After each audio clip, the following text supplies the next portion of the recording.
Assalamualaikum warahmatullahi wabarakatuh, sobat RH sekalian. Jumpa lagi kita di channel yang keren ini, keren cadas.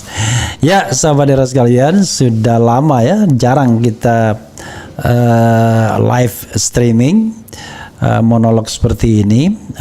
Sudah beberapa hari saya ada kegiatan di luar kota dan juga kemarin sempat jalan-jalan keluar. Jadi frekuensi memang berkurang, tapi mudah-mudahan tidak mengendorkan semangat sobat era sekalian untuk terus mengikuti channel ini ya. Karena ini ada berita yang menarik, yaitu tentang petinggi-petinggi PDIP yang mengenang Kuda Tuli ya. Kuda Tuli itu peristiwa 27 Juli penyerangan kantor DPP PDIP di Jalan Diponegoro oleh penguasa Orde Baru, Sokol begitu. Dan tentu itu penyerangan yang unjustified. Jadi saya tidak terlalu senang juga dengan mereka-mereka yang karena hari ini berbeda haluan, tapi tiba-tiba kemudian membenarkan kejadian masa lalu yang zalim ya. Jadi kezaliman rezim manapun harus kita garis bawahi. Jadi kalau kita misalnya menganggap tidak sesuai dengan kepemimpinan PDIP hari ini, bukan berarti apa yang dilakukan pemerintah Orde Baru terhadap PDI pada waktu 27 Juli 1996 itu bisa dibenarkan. Sampai sekarang beberapa korban itu tidak ditemukan, seperti Wiji Tukul misalnya dan juga Dedi Hamdun ya, suami dari Eva Arnas. Kita tidak tahu kemana mereka, tapi yang jelas kalau kita bicara tentang 27 Juli ya kita tidak bisa membenarkannya. Nah cuma kalau kita kaitkan dengan konteks sekarang ini, saya jadi ngakak. Judulnya ngakak. Kenapa? Para petinggi PDIP tiba-tiba berkampanye jangan pilih presiden atau pemimpin yang berdarah. Siapa pemimpin yang berdarah itu dari 3 calon yang sekarang ini maju? Ya pastilah kita tahu semua kan 3 calon itu Anies, Prabowo Subianto dan Ganjar Pranowo.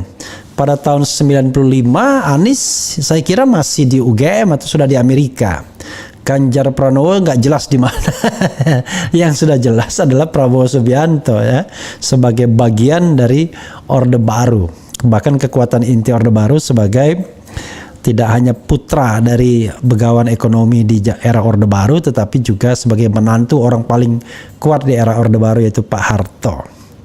Jadi kalau misalnya ada ungkapan seperti itu mudah sekali kita mengarah kepada siapa. Cuma yang bikin kita ngakak lah orang petugas partainya saja bermesraan bahkan merekrut yang bersangkutan sebagai salah satu anggota kabinet dan sekarang dalam tanda kutip terancam untuk dinominasikan atau dijagokan atau di-endorse oleh penguasa rezim saat ini. Ini kan merupakan paradoks. Jadi kita bingung jadinya ya, petingginya ribut jangan pilih pemimpin yang berlumur darah, tetapi petugas partainya justru bermesraan dengan pemimpin yang dianggap berlumur darah tersebut. Oke, coba kita bacakan apa yang diberitakan oleh CNN Indonesia ini ya. Kenang Kuda Tuli ya. Jadi Kuda Tuli itu kejadian tanggal 27 Juli ya. Kemudian PDIP ingatkan jangan pilih pemimpin berlumur darah. Luar biasa. Jakarta, CNN Indonesia, Sekretaris Jenderal DPP PDIP Hasto Kristianto menyebut peristiwa kerusuhan 27 Juli ya, Kuda Tuli, kerusuhan 27 Juli 1990 yang dikenal dengan Kuda Tuli merupakan tonggak sejarah bagi PDIP. Hari ini ya 27 Juli dia bercerita peristiwa penyerangan kantor DPP Partai Demokrasi Indonesia di Jalan Diponegoro 58 Jakarta Pusat saat itu tak bisa dilepaskan dari pemerintah rezim Orde Baru ya, exactly ya. Hasto menyebut peristiwa itu harus menjadi pembelajaran bagi PDIP bahwa kekuasaan tidak bisa dibangun dengan cara-cara otoriter. Nah dia ngerti kenapa petugas partainya ada kecenderungan OTG. Jadi bukan gejala otoriter tanpa gejala OTG ya. Dia pun mengatakan orang yang berlumur darah tak boleh memimpin. Oke. Yang namanya pemimpin itu tidak bisa hadir tanpa langkah yang membangun peradaban. Pemimpin tidak bisa hadir ketika tangannya berlumur darah. Pemimpin tidak bisa hadir ketika memiliki rekam jejak yang digelapkan oleh nilai-nilai kemanusiaan yang membutakan hati nuraninya, kata Hasto. Oke.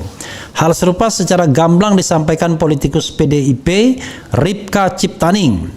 Ripka awalnya berkelakar menawari Direktur Eksekutif Amnesty International Indonesia AII Usman Hamid untuk menjadi caleg dari PDIP. Mudah-mudahan tidak tergiur Usman Hamid ya. Dia menyebut nama sejarawan Boni Triana yang akan maju jadi caleg di Dapil 1 Banten. Menurut Ripka, tak masalah jika Usman ingin menjadi caleg dari PDIP. Dia pun berseloroh asal jangan pilih calon presiden yang berlumur darah. Bung Boni sudah caleg, besok-besok Bung Usman. Yang penting kita jangan pilih presiden yang berlumuran darah, kata dia. Ripka mengingatkan pengusutan kasus Kuda Tuli belum selesai. Dia berkata jangan sampai sosok yang terlibat pelaku penculikan aktivis disebut sebagai tokoh nasionalis. Persoalannya belum selesai melawan si penculik itu. Si penculik menghilangkan, sekarang dibilang tokoh nasionalis. Dari mana itu nasionalis, ujarnya. Peristiwa Kuda Tuli 27 Juli 1996 ditandai dengan penyerbuan kantor DPP PDIP di Jalan Diponegoro. Saat itu kantor DPP PDIP yang dikendalikan pendukung Megawati sebagai ketua umum berdasarkan hasil Kongres Surabaya 1993 diserbu oleh kelompok pendukung Suryadi, ketua umum berdasarkan hasil Kongres Medan 1996. Suryadi saat itu digunakan pemerintah Orde Baru untuk mendongkel Megawati. Berdasarkan catatan awal Amnesty Internasional, sebanyak 206 hingga 241 orang ditangkap aparat keamanan setelah peristiwa Kuda Tuli. Lalu sedikitnya 90 orang luka-luka dan antara 5 dan 7 orang dilaporkan meninggal. Ya, kalau kita bicara yang namanya peristiwa kezaliman, ya tetap kezaliman apapun motifnya ya. Kita tidak boleh balikkan sejarah itu ya. Yang jelas 27 Juli itu memang peristiwa kezaliman pemerintah Orde Baru terhadap PDI. Kita harus akui itu, jangan sampai karena kita berbeda aspirasi politik kita tidak mengakui itu. Tapi sekali lagi saya katakan yang bikin ngakak adalah ribut soal pemimpin berlumur darah, penculik dan lain sebagainya. Tapi sang petugas partai yang dianggap sebagai petugas partai malah bermesraan terus-menerus dan bahkan merekrutnya ke dalam pemerintahan. Jadi how come? Jadi seperti dagelan ya. Di satu sisi menyampaikan statement A, tapi di sisi lain fenomenanya tidak sesuai dengan statement A tersebut ya. Atau karena ini nggak ada direction ya. Jadi kepala yang atasannya beda, bawahannya beda dan lain sebagainya. Jadi itu yang kita minta, justru konsistensi. Nah, orang yang tidak berlumur darah malah nomor 1 dimusuhi. Kan aneh bin ajaib ya kan, yang tidak ada masalah, yang tidak berlumur darah ya kan, yang tidak dianggap pernah menculik ya, yang track recordnya jelas, bersih, tidak ada masalah apa-apa kecuali fitnah-fitnah sana yang nggak jelas ya kan. Tiba-tiba malah yang dimusuhi nomor 1. Jadi musuh nomor 1, the common enemy. Bahkan rankingnya nomor 1, kan aneh itu kan, aneh bin ajaib. Jadi ya itulah politik ya, yang hitam jadi putih, yang putih jadi hitam, hitam dan putih digabung jadi abu-abu ya, nggak jelas directionnya. Karena itu kita harus berpegangan pada nilai-nilai etika dan moral seharusnya. Jadi kalau nilai-nilai etika publik etikabilitasnya itu jelas, maka ya kita ada ukuran-ukurannya. Seperti misalnya tadi kita menolak pemimpin yang otoriter. Ya, kita tolak otoritarian Orde Lama, kita tolak pula otoritarian Orde Baru dan otoritarian rezim saat ini. Jangan sampai kemudian kita mengatakan bahwa oh enggak ada. Itu sama dengan siapa ya? Mantan dosen UKSW itu saya lupa, yang sekarang di Australia. Heran dia bicara mengenai dulu katanya pada era Orde Baru dan Orde Lama. Orde Baru dia bilang ada pembubaran ormas, pembubaran partai dan lain sebagainya, dan kita menganggap waktu itu undisputable bahwa itu adalah otoriter. Tapi ketika pemerintah hari ini membubarkan FPI misalnya, membubarkan HTI, Orang tanya otoriternya di mana? Allahu Akbar ya.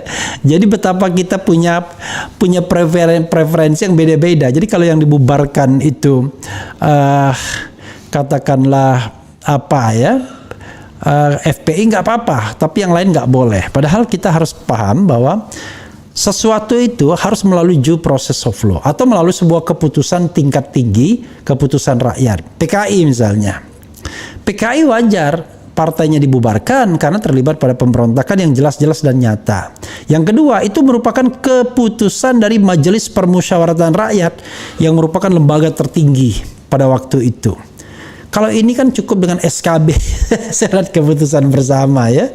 Jadi demokrasi dirusak dengan sekedar SKB. Jadi kita harus bedakan. Karena itu dalam prinsip hak asasi manusia, sobat era sekalian, bahwa yang namanya pembatasan HAM, hak asasi manusia, itu hanya boleh dalam tingkat undang-undang. Kalau TAP MPR ya boleh karena ketetapan MPR di atas undang-undang. Tetapi dengan SKB ya nggak boleh harusnya ya. Harus ada due process of law. Jadi pembatasan HAM itu hanya dengan levelnya undang-undang atau dengan putusan pengadilan due process of law. Jangan kemudian dengan putusan administratif. Bayangkan hal-hal yang sifatnya HAM substantif tiba-tiba dibelokkan kepada hal yang sifatnya administratif. Nah ini yang menurut saya menjadi tidak benar ya. Oke.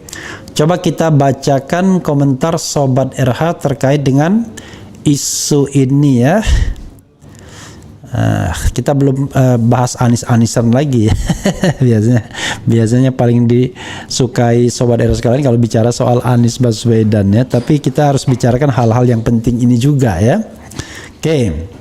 Coba kita bacakan komentar Sobat RH terkait dengan hal ini. PDIP nggak ngaca diri. Baju merah tuh cipratan darah umat beragama dan darah korban komunis PKI. Apa maksudnya nggak jelas nih. Lain di mulut, lain dengan kenyataan sekarang, ketawa aja. Budiman aja lupa sama teman seperjuangannya dulu. Maksudnya Budiman Sujatmiko ya. Kemudian bubarkan PDIP, ya nggak bisa juga begitu. Tiba-tiba kita bicara bubarkan ya. Kemudian kita tunggu alam kubur mau ngomong apa dia aja. Alam kubur itu yang biasanya yang sering tadi ya. Kemudian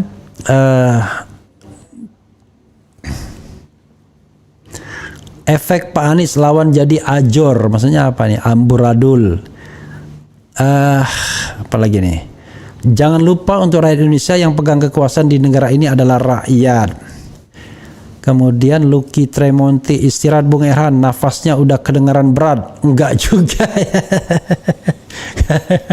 Enggak juga.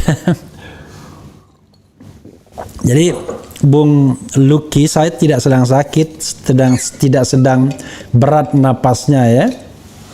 Kebetulan saja minum sesuatu yang agak kecut. jadi enggak. Oh, dan juga ini pengaruh apa? Mungkin pengaruh mikrofon ya. Karena mikrofon ini menyerap suara-suara. Jadi kelihatannya peka sekali dia dengan napas dan lain sebagainya ya. Kemudian menolak lupa apa yang telah dilakukan rezim ini. Oh, muka Bung Refli Pucat pasti kecapean, enggak juga ya. Mungkin kebetulan setelan videonya kurang mencerahkan nih, jangan-jangan ini lampunya kok tidak dibikin terang ya. Sepertinya begitu. Kadang-kadang itu pengaruh pencahayaan juga ya, sobat era sekalian ya. Kemudian nggak seru nih, nggak ada kecebongnya. Kemudian BRH sudah bikin polling. Apakah Anda yakin Hasto terlibat korupsi BTS? I don't know exactly. Kalau begitu-begitu saya nggak bisa kasih polling dong. Karena yang begini ini jangan kita pollingkan ya. Masa terlibat korupsi atau tidak itu dipollingkan. Harun Masiku mulai diburu. Kecuali kalau misalnya apakah Anda yakin Harun Masiku diburu, itu baru bisa dipollingkan. Dukung Pak Timbul bentuk perlawanan Owi pada Mega. Oke. Ya, sahabat sekalian, itu ya yang kita bisa bahas ya. Nanti kita perbaikin tuh tata cahayanya ya, biar tidak terlihat gelap ini. Ini agak gelap nih karena cahayanya tidak seperti biasanya ya. Harusnya cahayanya lebih baik gitu. Oke, itu saja sobat era sekalian. Dan saya akan membahas satu video yang menarik juga. Tapi nanti kita lihat ya. Salah satunya adalah video dari Sandiaga Uno yang mengatakan apa yang harus diubah. Bro Sandi, saya berteman dengan Sandiaga Uno ya. Tapi kalau dia bertanya apa yang harus diubah, saya ngakak ya. Banyak sekali yang harus diubah di Republik ini. Salah satunya adalah Indonesia belum menjadi negara sejahtera, itu saja. Ya, manusia Indonesia itu masih khawatir bagaimana masa depan hari esoknya. Negara yang baik, negara yang sejahtera itu negara yang membuat rakyatnya tidak khawatir bisa makan atau tidak besok. Nah, negara ini terlalu kaya sesungguhnya untuk bisa untuk menjamin makan semua rakyat Indonesia, tapi tidak terjadi. Kenapa? Ya karena tadi ketimpangan dan ketidakadilan. Nah, jangan-jangan itu juga yang diciptakan oleh Bro Sandi dan kawan-kawan sebagai pengusaha, ya kan?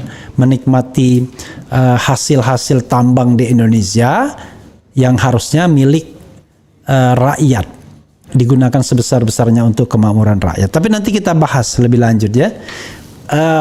Tapi kita bisa dekat, berteman, tetapi kita harus kritis terhadap hal-hal seperti ini. Masa tanya apa yang harus diubah di negara ini? Banyak yang harus diubah ya. Selama negeri ini penuh dengan koruptor, selama negeri ini masih tidak sejahtera, selama mayoritas masyarakat termasuk saya itu bingung esok itu bisa makan atau tidak, atau apakah nanti rezekinya akan ditutup oleh penguasa yang mulai otoriter, maka disitulah masalah kita sesungguhnya.